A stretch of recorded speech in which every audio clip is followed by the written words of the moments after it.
आज हम जानेंगे इतिहास के एक महान शासक पृथ्वीराज चौहान के बारे में। मित्रों, पृथ्वीराज चौहान की कहानी जो है हमारे लिए बहुत ही इम्पोर्टेंट है। मित्रों, आए दिन होने वाली परीक्षाओं में हमें पृथ्वीराज तृतीय, पृथ्वीराज चौहान की जो कहानियां हैं उनके क्वेश्चन देखने को मिलते हैं।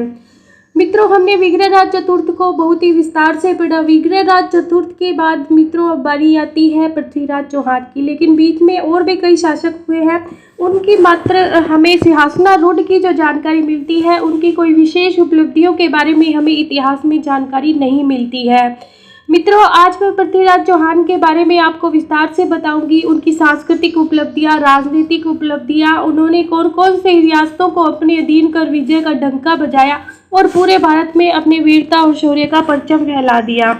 मित्रों, पृथ्वीराज चौहान जो है हमारे मानस में बने रहते हैं, क्योंकि इन्हीं के काल में मित्रों 1191 और 92 के तराइन के युद्ध जो हमारी भारत में 1192 का जो तराइन का युद्ध भारत में मुस्लिम शासन की स्थापना की नींव बना। मित्रों, ये तराइन का युद्ध यही पृथ्वीराज चौहान और मोहम्मद गौरी के बीच हुआ था। मित्रों, यद्यपि पृथ्वीराज चौहान के बारे में मित्रों हम शुरू से लेकर आखिर तक विस्तार से जानेंगे। इनका प्रारंभिक जीवन और इनके माता पिता, इसके साथ साथ इनके जो क्या क्या इनके जीवन में कठिनाइयाँ आई, इनके विवाह और संयोगिता से इनकी प्रेम कहानी के बारे में भी मित्रों मैं आपको विस्तार से बताऊंगी। लेकिन मेरी एक शर्त है कि मित्रों आप मेरी वीडियो को शुरू से लेकर आखिर तक पूरा देखें, ताकि प्रत्येक फैक्ट के बारे में आपको इसकी जानकारी हो। तो मित्रों जानते हैं पृथ्वीराज तृतीय के बारे में। मित्रों, हमने विग्रहराज चतुर्थ के बारे में पढ़ा। विग्रहराज चतुर्थ का निधन जो है वो लगभग 1164 ईस्वी में हो गया था, और उनकी मृत्यु के बाद उनका पुत्र, जिसका नाम था अपरगाम्य शासक बनता है। अपरगाम्य मित्रों इतना वीर और साहसी नहीं होता, और अपरगाम्य जो है जब गद्दी पर बैठा तो पितृहंता जगदेव, जिसने अपने पिता अर्णोराज की हत्या की थी, उसका एक पुत्र था जिसका नाम था पृथ्वीराज द्वितीय। मित्रों, इस पृथ्वीराज द्वितीय को पृथ्वीराज भट्ट भी कहा जाता था, और ये पृथ्वीराज द्वितीय जो है वो अपरगाम्य को मार डालता है। मित्रों, 1167 ईस्वी की बात है कि इस पृथ्वीराज द्वितीय की भी मृत्यु हो जाती है, स्वर्गवास हो जाता है, लेकिन ये बिल्कुल निसंतान होता है। मित्रों, निसंतान होने के कारण अब अजमेर की चौहानों के शासक का जो गद्दी होती है वो बिल्कुल खाली हो जाती है। तो इसी खालीपन को भरने के लिए और चौहानों को एक योग्य नेतृत्व देने के लिए अर्णोराज की चालुक्य देवी कांचन देवी, जो गुजरात के कमारपाल की बहन थी, और उसके पुत्र जिसका नाम था सोमेश्वर। मित्रों, सोमेश्वर जो था इस टाइम में गुजरात में था, और सोमेश्वर को अहिलवाड़ा यानी गुजरात के एक क्षेत्र का नाम है, जिसका मित्रों नाम है अहिलवाड़ा। अहिलवाड़ा से बुलाकर और अजमेर के सिंहासन पर बिठाया जाता है। मित्रों, सोमेश्वर अकेला नहीं आता अजमेर के शासन को संभालने। वह अपने साथ अपने 3 वर्षीय पुत्र पृथ्वीराज, हरिराज। मित्रों, इसका 2 पुत्र होते हैं। पहले पुत्र का नाम होता है पृथ्वीराज, दूसरे पुत्र का नाम हरिराज, और इसकी एक महारानी जिसका नाम था कर्पूरी देवी। कर्पूरी देवी थी। ये तो था मित्रों सोमेश्वर का पूरा परिवार। इसके साथ साथ यह अपने साले भुवनकमल जो मित्रों इसको अजमेर की गद्दी संभालने में पूर्ण सहयोग करता है, और इसका एक सहयोगी भी होता है सोमेश्वर का, जिसका नाम था स्कंद नागर। इस स्कंद नागर के साथ मित्रों अजमेर की गद्दी को संभालता है सोमेश्वर।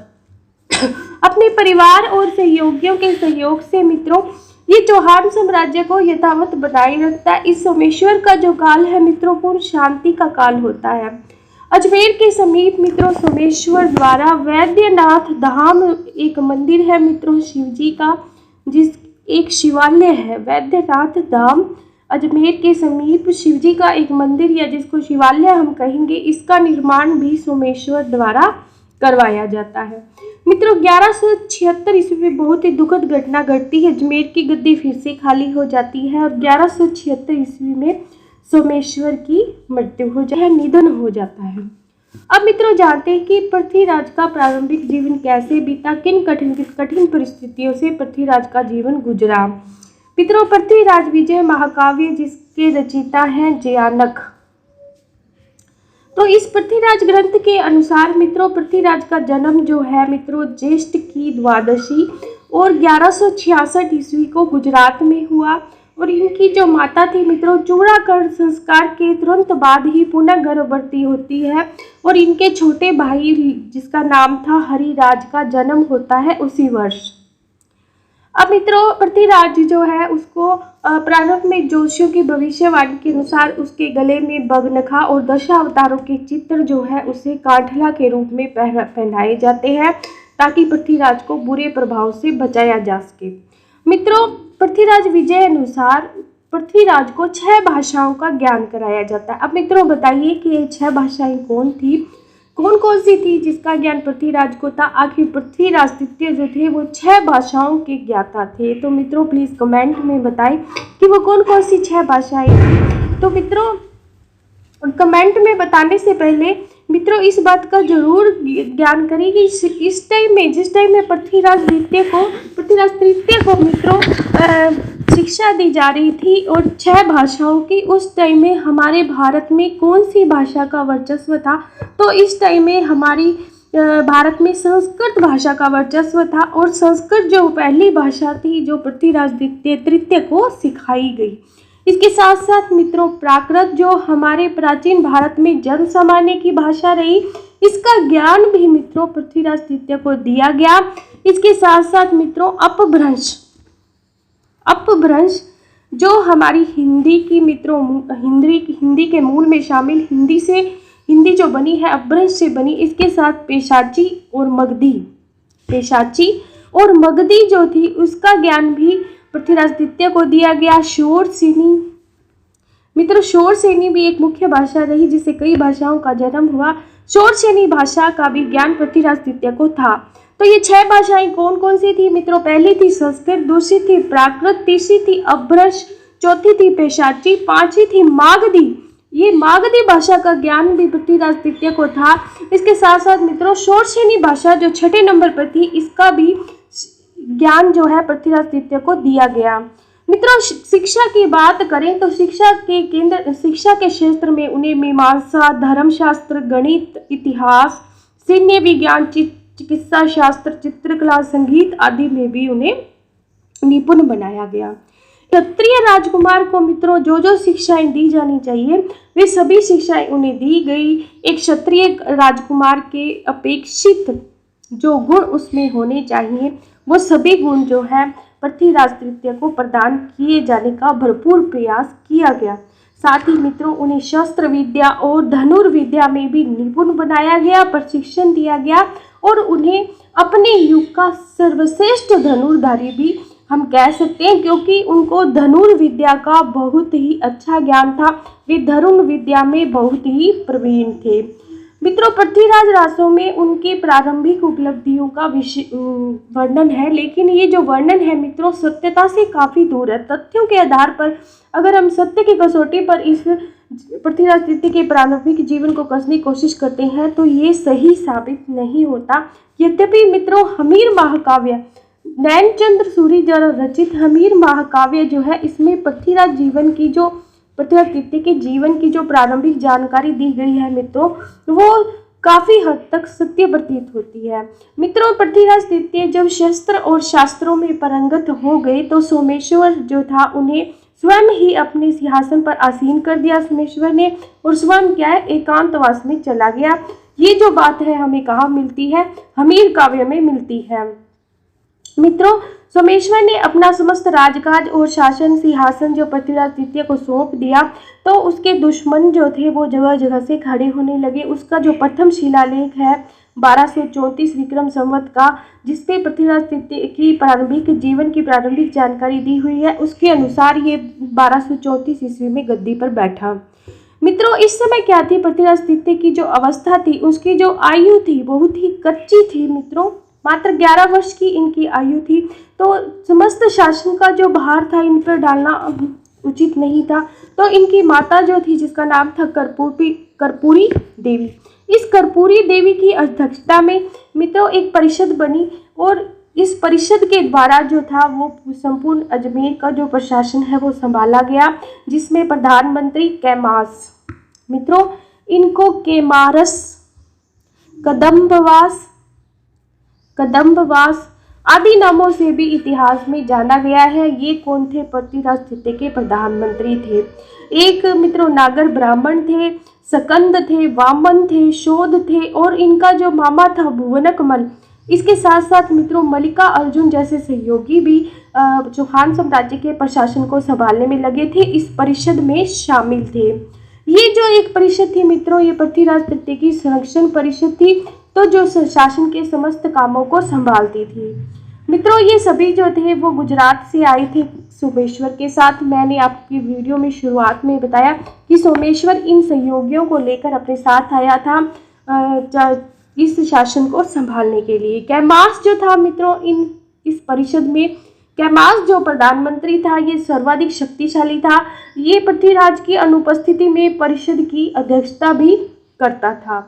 अब मित्रों जानते हैं कि पृथ्वीराज के जीवन की प्रारंभिक उपलब्धियां क्या रही।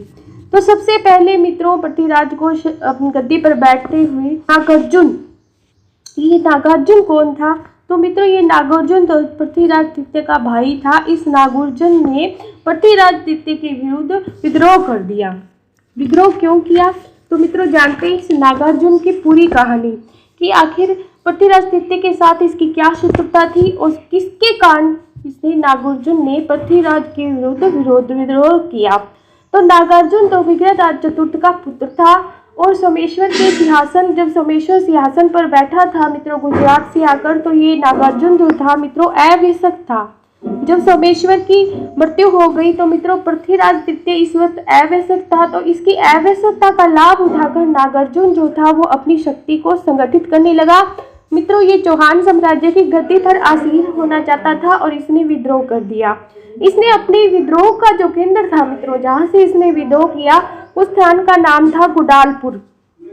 मित्रों इस गुडालपुरा को केंद्र बनाकर इसने विद्रोह किया और सफलता भी प्राप्त की। मित्रों लेकिन पृथ्वीराज द्वितीय इस वक्त आवश्यक होते हुए भी अपनी सारी सेना उसने संगठित की। पृथ्वीराज द्वितीय ने घुड़सवारों, ऊंट सवारों और गज सेना व पैदलों की विशाल सेना लेकर उसने नागार्जुन पर घेरा डाल दिया या नागार्जुन पर आक्रमण कर दिया।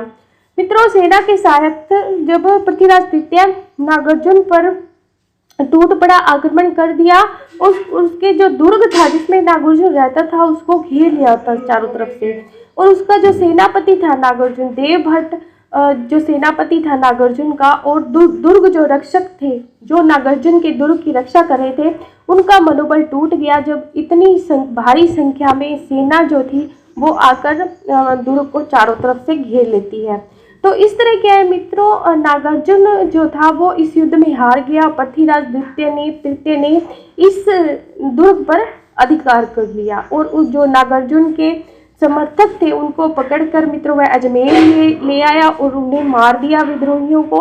और विद्रोहियों के जो मुंड थे यानी कि इनके जो सिर थे इन्हें कटाकर इसने अजमेर दुर्ग के विजय द्वार पर लटका दिए, ताकि भविष्य में कोई भी ऐसा दुस्साहस ना करे नागार्जुन की तरह विद्रोह करने का पृथ्वीराज तृतीय के विरुद्ध।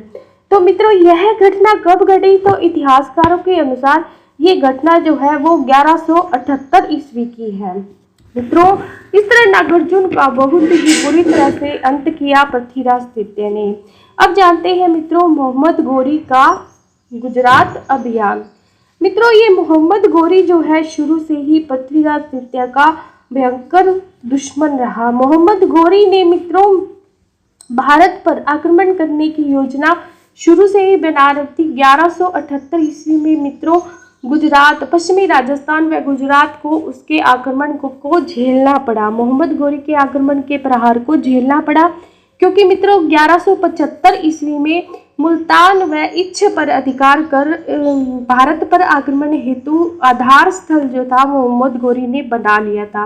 1172 में मित्रों गुजरात के शासक कुमारपाल की मृत्यु हो जाती है। मित्रों कुमारपाल की मृत्यु के बाद उसका एक कमजोर पुत्र जिसका नाम था अजयपाल गद्दी पर बैठता है। उसके बाद अजयपाल का अवयस्क पुत्र जिसका नाम था मूलराज द्वितीय, ये मूलराज द्वितीय गद्दी पर बैठता है। मित्रों लेकिन ये आवश्यक होता है और इसकी माँ जिसका नाम होता है नाविकी देवी इसकी सुरक्षिका बनती है और समस्त जो काम है वो इसकी माँ देखती है जिसका नाम था नाविकी देवी। गौरी ने मित्रों जब अपना अभियान प्रारंभ किया तो इस टाइम मित्रों चारों तरफ से ये समय जो था उसके अनुकूल था, क्योंकि अजमेर और गुजरात दोनों जगहों पर ही आवश्यक राजा थे। अजमेर में कौन था मित्रों इस टाइम? अजमेर में पृथ्वीराज तृतीय था जो आवश्यक था, और गुजरात का राजा भी मूल राजद्वितीय जो था वो इस टाइम आवश्यक था। मित्रों मोहम्मद गौरी ने मुल्तान पर अधिकार कर लिया था 1175 ईस्वी में। मुल्तान से बढ़कर वह भाटियों की प्राचीन राजधानी मित्रों जैसलमेर में लोद्रवा जो है इस टाइम में भाटियों की राजधानी थी, और लोद्रवा पर यह मोहम्मद गौरी टूट पड़ता है, उसे नष्ट कर देता है। अब्दुल रज्जाक जो मुस्लिम इतिहासकार हुए उनके अनुसार मित्रों वह मुल्तान से बिकामपुर होकर आगे बढ़ा। फलोदी तहसील के खिचूड़ू गांव के मार्ग में उसे नाडोर व जालोर होते हुए आबू की ओर बढ़ा। लोद्रेस से आबू तक के मार्ग में उसने कई मंदिरों को नष्ट किया। अब ये मंदिरों के नाम कौन कौन से थे मित्रों? किराड़ू, जो बाड़मेर में मित्रों किराड़ू का जो मंदिर है वो उसने नष्ट कर दिया। ओसिया के जो जोधपुर में ओसिया के जो मंदिर हैं उनको भी नष्ट भस्ट कर दिया। इसके साथ मित्रों सांडेरा, नाडोल व कासिंद्रा के मंदिरों को भी नष्ट कर दिया। तो मित्रों यहाँ एक प्रश्न उठता है कि आखिर ये मोहम्मद गौरी जो था वो भारत में मंदिरों को क्यों तोड़ रहा था? तो मित्रों मोहम्मद गौरी जो था इसका भारत में आक्रमण के दो कारण थे। एक तो भारत जैसे देशों में ये मुस्लिम जो धर्म है उसका प्रचार करना चाहता था, और मित्रों ये अच्छी तरह जानते हैं हम कि मुस्लिम जो होते हैं इस्लाम धर्म को मानने वाले लोग जो है ये बुत परस्ती को नहीं मानते, और हमारे जो मंदिर होते हैं हिंदू धर्म के उनमें हमारे मंदिरों में मित्रों हम भगवान की मूर्ति जो है हमारी आस्था का केंद्र होती है।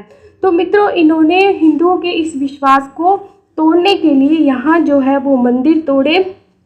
लेकिन मित्रों इस तथ्य को याद रखना आवश्यक है कि मंदिर तोड़ने से या किसी मूर्ति को तोड़ने से भगवान में जो आस्था है हमारी कम नहीं होती मित्रों। ये तो क्या है कि एक हमारी निम्न सोच होती है, क्योंकि मंदिर तो है सबके लिए होता है, चाहे वे मुस्लिम हो चाहे वे हिंदू हो। लेकिन एक बाहर से आया हुआ एक व्यक्ति जो है वो इस बात को नहीं समझ सकता था। भारत की जो मिली जुली संस्कृति है जिसमें सभी के लिए समान स्थान है, चाहे हिंदू मुस्लिम और ईसाई सभी के लिए समान स्थान है मित्रों। तो ये जो बात है ये बहुत बड़ी बात है कि हमारी जो संस्कृति है वो सभी को अपनाती है। हमारे देश में हिंदू और मुस्लिमों के बीच में कोई भेद नहीं किया जा सकता, लेकिन एक विदेशी जो था वो इस बात को नहीं समझ सकता था, इसीलिए उसने अपनी निम्न सोच के कारण भारत में आक्रमण किया और भारत के मंदिरों को तोड़ा। इस अभियान के दौरान गौरी ने मित्रों पृथ्वीराज के दरबार में संदेशवाहक भेजा और उससे अधीनता मनवाने की कोशिश की। अधीनता का संदेश पृथ्वीराज को भेजकर उसे कर देने का भी आदेश दिया। जब कर देने का आदेश दिया तो पृथ्वीराज जो था मित्रों एक स्वाभिमानी शासक था, इस आदेश को उसने नहीं माना, ठुकरा दिया।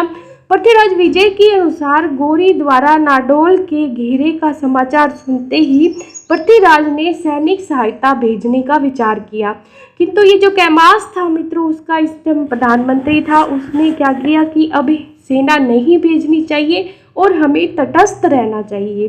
मित्रों गौरी की सेनाएं आबू के पास खासिंद्रा नामक स्थान पर पहुंच गई, और इस खासिंद्रा नामक स्थान पर मित्रों गुजरात, मारवाड़ व आबू की संयुक्त सेनाओं ने नावकी देवी जो गुजरात के शासक मूलराज द्वितीय की संरक्षिका थी, उसकी माँ थी, इस नाविकी देवी ने गौरी को निर्णायक पराजय दी।